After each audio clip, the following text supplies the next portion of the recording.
Aujourd'hui, vous êtes là pour les jardins alpins d'Albertville. Pourquoi ce déplacement chez nous? Parce que alors je suis content parce que j'ai des attaches de très longue date avec Albertville.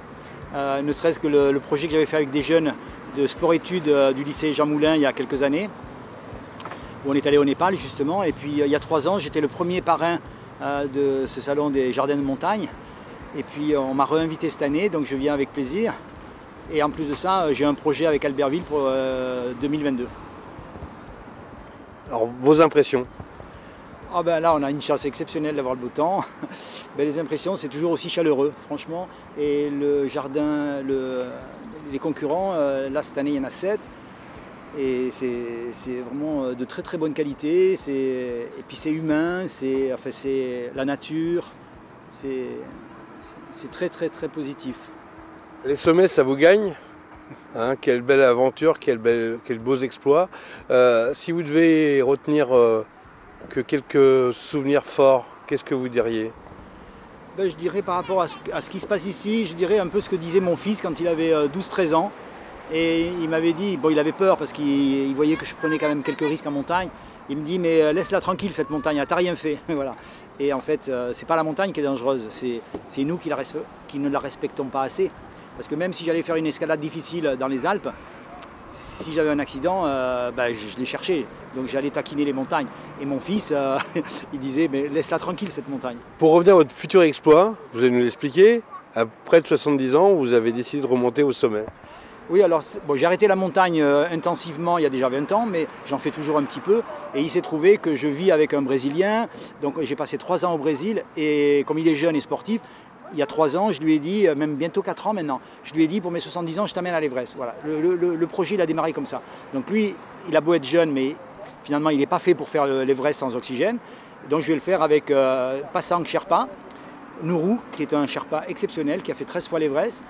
Et puis on était avec Mohamed Ali, un grand alpiniste pakistanais, mais qui malheureusement a disparu au K2.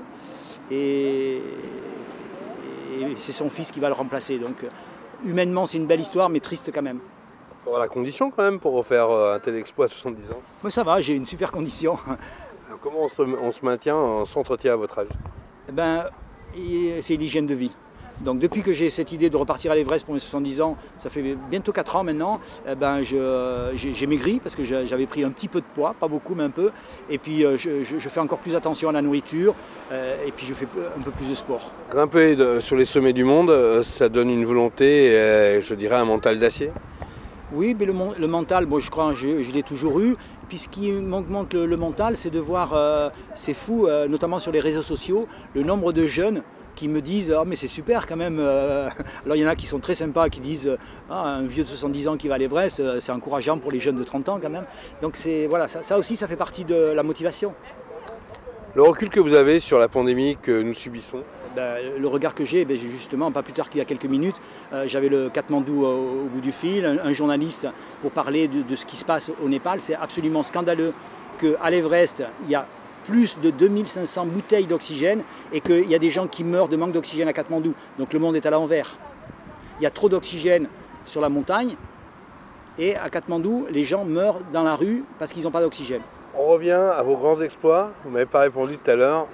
Si vous deviez en retenir que 3, qu'est-ce que vous me diriez? Alors le premier, je dirais le Piliwasi Makalu. Ça, c'est mon plus grand souvenir. Pourquoi? Parce que c'était à l'époque, même maintenant, ce serait encore un projet ambitieux.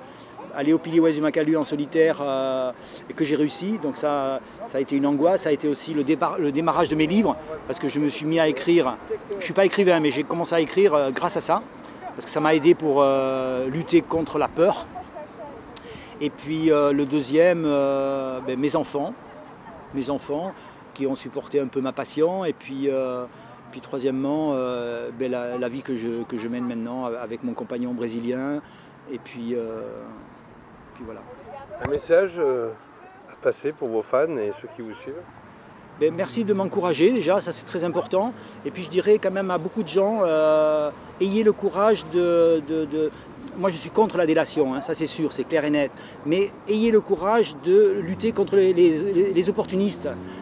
Parce que c'est pas de la jalousie, c'est tout simplement, il y a des gens qui prennent trop, là je passe pour un moraliste, hein, mais c'est un peu avoir le courage de bousculer un peu les opportunistes, de les mettre un peu de côté, parce qu'il y a trop d'opportunistes qui prennent la place de gens qui... Parce qu'il y a beaucoup de gens, moi je suis très positif, je pense que la majeure partie des gens font des choses très très positives, mais souvent trop discrètement un peu quelque part. Quelquefois il faut savoir bouger.